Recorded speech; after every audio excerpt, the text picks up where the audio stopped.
नमस्कार दोस्तों, आज 31 मार्च है और कल यानी कि 1 अप्रैल से नया वित्तीय वर्ष यानी फाइनेंशियल ईयर शुरू हो रहा है। लेकिन क्या आप जानते हैं कि कल सुबह जब आप सोकर उठेंगे तो आपकी जेब पर बोझ पड़ने वाला है।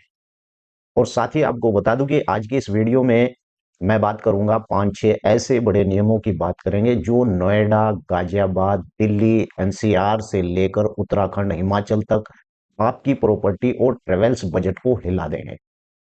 और आपको बता दूं कि इस वीडियो के अंत तक आप देखेंगे क्योंकि इसमें रजिस्ट्री के नए रेट्स और टोल टैक्स की पूरी जानकारी मैं इस वीडियो के माध्यम से आप लोगों से साझा कर रहा हूं।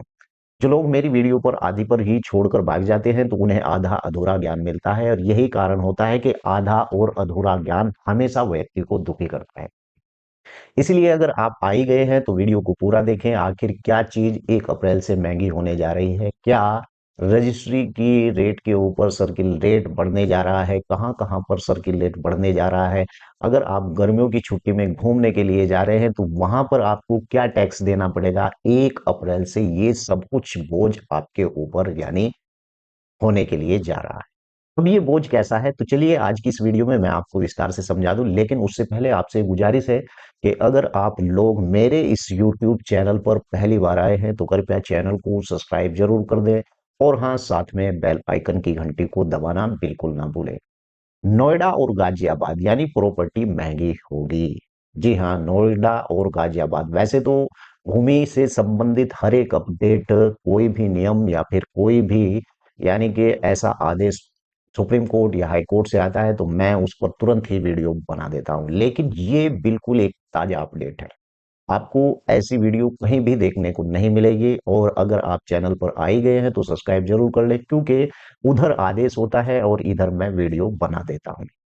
उत्तर प्रदेश सरकार ने नोएडा और गाजियाबाद से सर्किल रेट बढ़ाने का फैसला किया है। और अगर आप नोएडा या फिर गाजियाबाद में घर, प्लाट या फिर दुकान खरीदने की सोच रहे हैं तो आज रजिस्ट्री नहीं करा पाए तो कल आपको स्टैंप ड्यूटी और रजिस्ट्री के लिए ज्यादा पैसे देने होंगे, क्योंकि आज 31 मार्च है और मैं 31 मार्च को ही ये वीडियो बना भी रहा हूं। कुछ प्राइम यानी लोकेशन में यह बढ़ोतरी 10% हुई है और कुछ में 20% देखी जा रही है। इसमें यानी कि मिडिल क्लास के लिए घर बनाना अब और भी महत्वपूर्ण चुनौती हो जाएगा।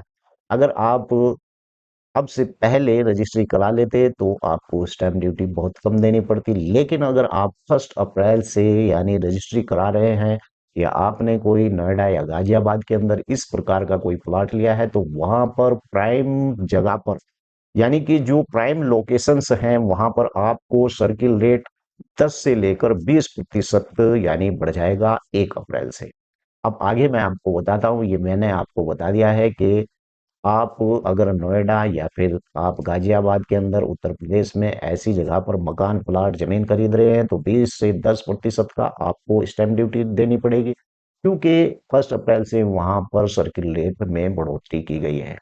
अब अगली मैं बात करता हूं, जो 1 अप्रैल से होने वाला एक नियम और लागू हो रहा है। चंडीगढ़ तक का सफर अब महंगा होगा क्योंकि टोल टैक्स 1 अप्रैल से यानी National Highway Authority of India NHAI ने दिल्ली मेरठ एक्सप्रेसवे और दिल्ली चंडीगढ़ हाईवे समेत कई रूट्स पर यानी टोल टैक्स को बढ़ा दिया है। 1 अप्रैल से लागू हो जाएगा और कल से नोएडा, गाजियाबाद में चंडीगढ़ जाना या मेरठ जाना महंगा होगा और कॉमर्शियल वाहन के साथ पर्सनल गाड़ियों पर भी 5% से 10% का इजाफा हुआ है। अब आप देखिए कि इससे न केवल आपका सफर महंगा होगा बल्कि माल ढुलाई महंगी होने पर रोजमर्रा की चीजों के दाम भी आपके ऊपर यानी बढ़ सकते हैं। अब देखिए कितना वजन आपके ऊपर बढ़ता जा रहा है। मौजूदा सरकार के द्वारा ही इन सभी कामों को यानी किया जा रहा है। अब मैं आपको बता दूं कि अगर आप ये सोच रहे हैं कि आप कहीं की यात्रा करना चाहते हैं, जैसे मेरठ या फिर आप ये मैं बात करूं चंडीगढ़ नेशनल हाईवे पर जितने भी टोल प्लाजा हैं इन पर 5% से लेकर 10% का इजाफा हुआ है। और यहीं पर ये इजाफा यानी कि 1 अप्रैल से यानी लागू हो जाएगा। अब बात कर लेते हैं कि उत्तराखंड के अंदर 1 अप्रैल से क्या लागू होने जा रहा है और क्या यहाँ पर भी कोई महंगाई बढ़ने वाली है तो उत्तराखंड और हिमाचल टूरिज्म एंट्री फीस यानी यहाँ पर 1 अप्रैल से लगने वाली है।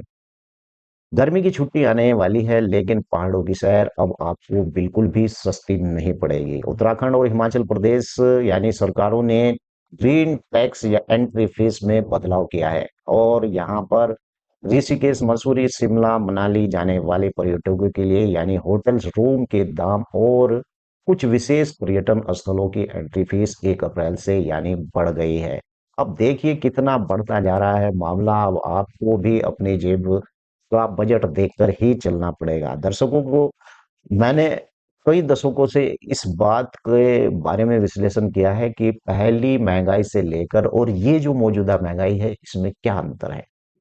और मैं आपको बता दूं कि अब ट्रिप प्लान करने से पहले अपनी जेब का आकलन आपको जरूर कर देना चाहिए। अन्य वित्तीय बदलाव क्या हुए हैं, चलिए इसके बारे में भी बात कर लेते हैं कि वर्ष 2026 1 अप्रैल से आपकी जेब पर क्या भारी होने वाला है। इंश्योरेंस और मेडिकल्स यानी कि कल से कई कंपनियों ने हेल्थ इंश्योरेंस प्रीमियम की बढ़ोतरी यानी संभव है।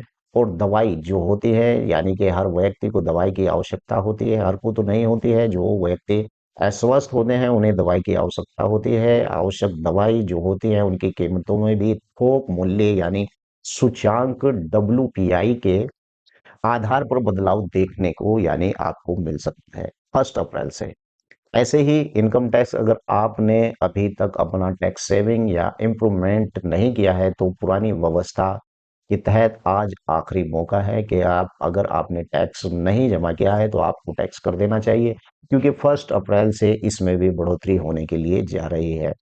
तो दोस्तों, 1 अप्रैल का यह सूरज आपके लिए नई उम्मीदों तो लाएगा ही, साथ ही कुछ आर्थिक चुनौतियां भी हैं। चाहे वो नोएडा, गाजियाबाद की जमीन का लेना हो या फिर पहाड़ों पर घूमना हो, हर जगह आप अपनी जेब थोड़ी ढीली जरूर करनी होगी आप लोगों को। यानी कि आपके निवेश और खर्च की योजना आज ही अपने आप को बना लेनी चाहिए ताकि नए नियमों से आपको बड़ा झटका न लगे। और आपको इनमें से कौन सा बदलाव सबसे ज्यादा प्रभावित करेगा, कमेंट सेक्शन में मुझे जरूर बताएं। वीडियो पसंद आए तो लाइक करें और कानूनी वित्तीय जानकारी के लिए हमारे इस चैनल को आप लोग सब्सक्राइब करें। धन्यवाद। जय हिंद, जय भारत, खुदा हाफिज।